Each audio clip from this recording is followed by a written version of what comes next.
parce que quand Dieu a donné le 7e commandement, il dit, tu ne commettras point d'adultère. Les gens ont commencé à dire, non, barre le 7, barre le 7, barre le 7.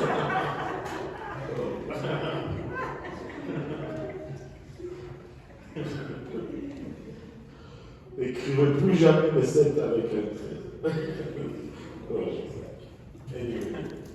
Maintenant, regardez le verset 18. Tout le peuple entendait les tonnerres et le son de la trompette. Il voyait les flammes et la montagne fumante. À ce spectacle, le peuple tremblait et se tenait dans les volants. À ce spectacle, le peuple a commencé à avoir peur et ils ont commencé à s'éloigner.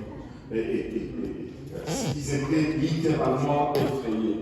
Et voici leur réaction, verset 19.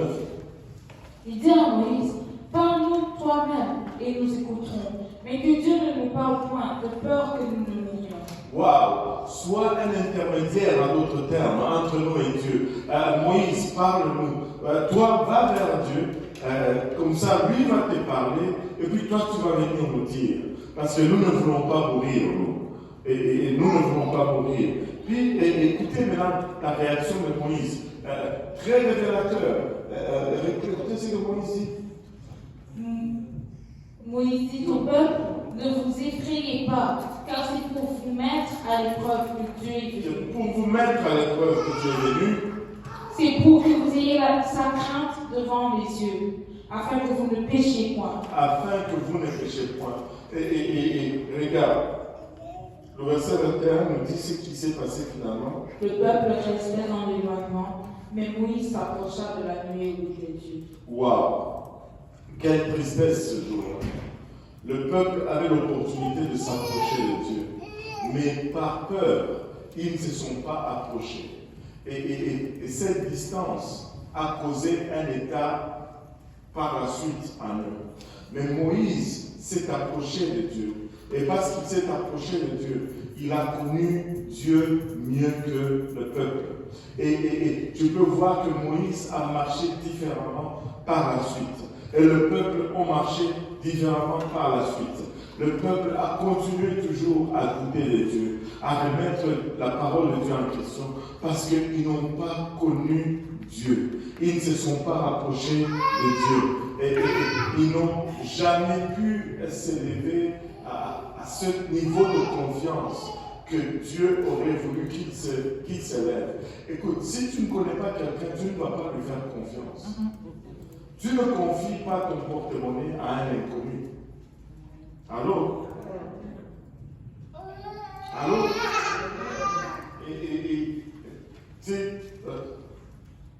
Nous devons nous approcher de Dieu. Si nous voulons marcher droit avec lui, nous devons arriver à cette place d'intimité avec lui. Nous devons être intimes avec le Seigneur. Nous devons nous rapprocher de lui. Nous devons le connaître personnellement, sans intermédiaire. Alors, et là tu me dis, comment est-ce que je peux faire cela? Alléluia.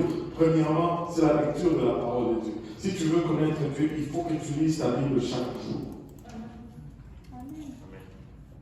Deuxièmement, tu dois prier. Tu dois avoir un temps de prière.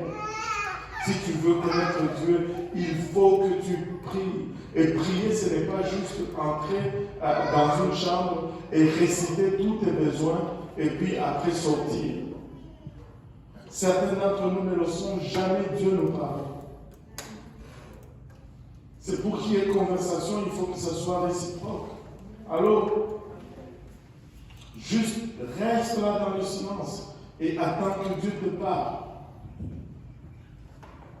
Alors, prends le temps de... Laisse à Dieu le temps de te parler. Toi, tu parles et puis tu sors. Waouh! Si, regardez, je ne suis pas, on m'a toujours dit, je ne suis pas contre les rêves. Mais si le seul moment où Dieu peut te parler, c'est dans le rêve, il y a un problème. C'est que quand tu es réveillé, là, tu ne portes pas attention à ce qu'il dit ou à ce qu'il veut te montrer. C'est bon les rêves, mais ce n'est pas la seule façon par laquelle Dieu nous parle. Certains d'entre nous, c'est tout le temps dans les rêves. Ça veut dire que quand tu es réveillé là, Dieu n'arrive pas à capter ton attention.